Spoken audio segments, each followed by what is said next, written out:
আসসালামু আলাইকুম। সকলের পছন্দের ইলিশ মাছ নিয়ে হাজির হয়েছি। আজকে আমাদের রেসিপি সরষে ইলিশ। এটা বানানো ভীষণই সহজ, সকলেই ভীষণ ভালো বানাতে পারেন। তবে আমি কিভাবে বানাই সেটাই আজকে আপনাদের সাথে শেয়ার করব। তাহলে চলুন শুরু করি।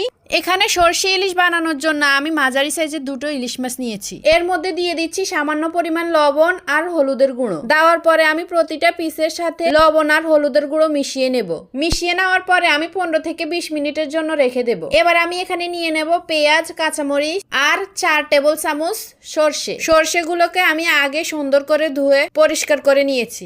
এবার আমি মিক্সিং জারের মধ্যে সরষেগুলো আর 2টা কাঁচামরিচ দিয়ে দেব, সাথে একটু লবণ দিয়ে দিব। এখানে আমি সাদা সরষেটা ব্যবহার করেছি, আপনারা চাইলে কালো সরষেও ব্যবহার করতে পারেন। এই সরষের সাথে যদি আপনি কাঁচা মরিচ আর একটু লবণ দিয়ে পেস্ট করেন তাহলে আপনার সরষেটা তেতো লাগবে না।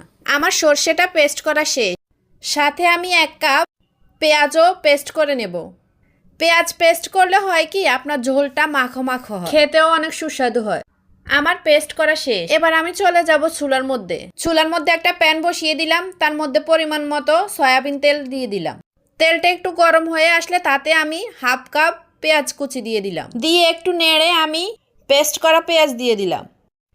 দিয়ে এবার একটু নেড়ে নিব। নেড়ে এগুলোকে একটু কষিয়ে নেব। কষিয়ে নেওয়ার পরে আমি সরিষা বাটা দিয়ে দেব। দেওয়ার পরে এবার আমি পেঁয়াজ আর সরিষা বাটাকে একসাথে মিশিয়ে নেব। চুলাকে আমি মিডিয়াম আঁচে রেখে পেঁয়াজ আর সরিষা বাটাকে ভালো করে কষিয়ে নেব। কষানো হয়ে আসলে তাতে আমি 1/2 চামচ লবণ দিয়ে দেব, কারণ আমি মাছেও লবণ ব্যবহার করেছি আর সরিষা বাটাতেও একটু লবণ ব্যবহার করেছি। এবার 1 চামচ হলুদের গুঁড়ো দিয়ে দিব। এবার আমি সবগুলো মশলাকে একসাথে নেড়ে নিব। সাথে 1/2 চামচ লাল মরিচের গুঁড়ো অ্যাড করব। আপনারা যদি ঝাল বেশি খেয়ে থাকেন তাহলে আরেকটু বেশি ব্যবহার করবেন। এখানে আমি আর ব্যবহার করব না, কারণ আমি সরিষার সাথে 2টো কাঁচামরিচ পেস্ট করে নিয়েছি। সবগুলো মশলা মিশিয়ে নেওয়ার পরে আমি একটু পানি অ্যাড করব, যাতে মশলাগুলোকে ভালো করে কষিয়ে নেওয়া যায়। মশলা যত বেশি কষানো হয় রান্না তত বেশি মজা হয়। আমি ততক্ষণ পর্যন্ত কষাবো যতক্ষণ পর্যন্ত না তেলগুলো উপরে ভেসে ওঠে। আমার মশলাটা কষানো শেষ। দেখছেন কত সুন্দর তেলগুলো উপরে ভেসে উঠেছে। এবার আমি এর মধ্যে হলুদ আর লবণ মাখিয়ে রাখা ইলিশ মাছের পিসগুলো দিয়ে দেব। দেওয়ার 1 মিনিট পরে মাছগুলোকে আমি একটু উপর নিচ করে নেব, যাতে সবগুলো মশলা সব মাছের পিসের সাথে লেগে যায়। খুব ভালোভাবে আমি মশলাগুলোকে মিশিয়ে নিয়েছি, এতে করে মশলাগুলো মাছের পিসের ভিতরে ভালো করে ঢুকবে। এবার আমি 2 মিনিটের জন্য ঢাকনা দিয়ে দেব। 2 মিনিট হয়ে গেলে আমি ঢাকনাটা উঠিয়ে নেব। মশলাগুলো থেকে তেলগুলো কত সুন্দর বেরিয়ে আসছে। এখানেই আমার রান্নার প্রায় 80% শেষ। এবার আমি পরিমাণ মতো পানি দিয়ে দিব। এই পানিটা একটু সাদা রং ধারণ করার কারণ হচ্ছে আমি মিক্সিং জারটা ভালো করে ধুয়ে পানিটা দিয়েছি। এবার আমি নেড়ে মশলা, মাছ আর পানি একসাথে মিশিয়ে নেব। খুব সাবধানে নাড়তে হবে যেন মাছগুলো ভেঙে না যায়।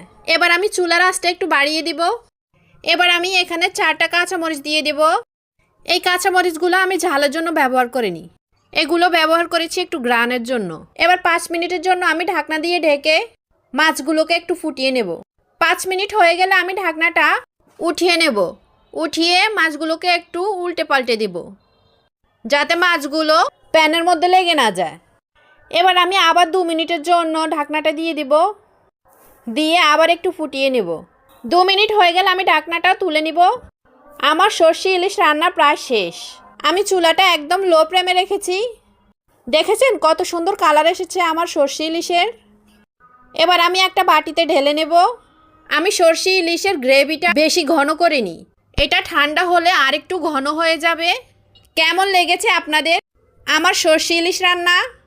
যদি আপনাদের ভালো লেগে থাকে তাহলে পাশে থাকবেন, আরও উৎসাহ দিবেন, যাতে আপনাদের আরও নতুন নতুন জিনিস রান্না করে দেখাতে পারি।